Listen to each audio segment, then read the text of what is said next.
PP रहनुमा शर्जील मेमन कहते हैं पीटीआई की सुप्रीम कोर्ट में दायर दरख्वास्त में इबाहम है, इस फैसले को आइसोलेशन में नहीं लिया जाए। पीपल्स पार्टी समझती है फुल कोर्ट इस केस को सुने और फैसला दे।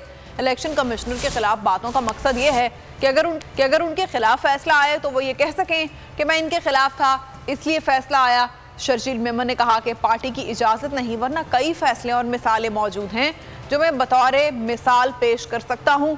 इस मुल्क में जजमेंट के जो मायार हैं वो ना हो, ये नहीं हो सकता कि पीटीआई के लिए अलग फैसले और पूरे मुल्क के लिए अलग में बाम पैदा किए जा रहे हैं। पीटीआई की तरफ से पाकिस्तान पीपुल्स पार्टी समझती है फुल कोर्ट तमाम जजेस की जो बेंच है वो इस केस को सुने और इसका फैसला दे। हम चाहते हैं कि तमाम ऑनरेबल जजेस की कानूनी महारत इस फैसले में शामिल हो और इस फैसले को आइसोलेशन में ना लिया जाए। तो इलेक्शन कमीशन ऑफ पाकिस्तान को अंडर प्रेशर रखे और अंडर प्रेशर रख के सारे फैसले अपने हक में सुनाए। चाहता है कि वो फैसला फॉरेन फंडिंग केस का ना आए और इसीलिए वो इलेक्शन कमीशन को मुतनाज़ा बना रहा है, वो ये परसेप्शन पैदा कर सके क्योंकि मैं इलेक्शन कमिश्नर के खिलाफ था इसलिए फैसला मेरे खिलाफ आया। इस मुल्क में दो कवानीन कब तक चलते रहेंगे? इस मुल्क में ये दोहरा मायार कब तक चलता रहेगा? तक ये प्रैक्टिस चलती रहेगी कि एक पार्टी के लिए एक कानून और दूसरी पार्टी के लिए दूसरा कानून। कहीं केसेस पे डिस्कस करने के लिए मुझे अपनी पार्टी की तरफ से भी इजाजत नहीं है, लेकिन हमारी अपील जरूर है कि अगर एक मुल्क है तो एक कानून चलेगा। ये नहीं हो सकता कि पीटीआई के लिए इस मुल्क में अलग कानून हो और बाकी दीगर जमातों के लिए अलग कानून हो।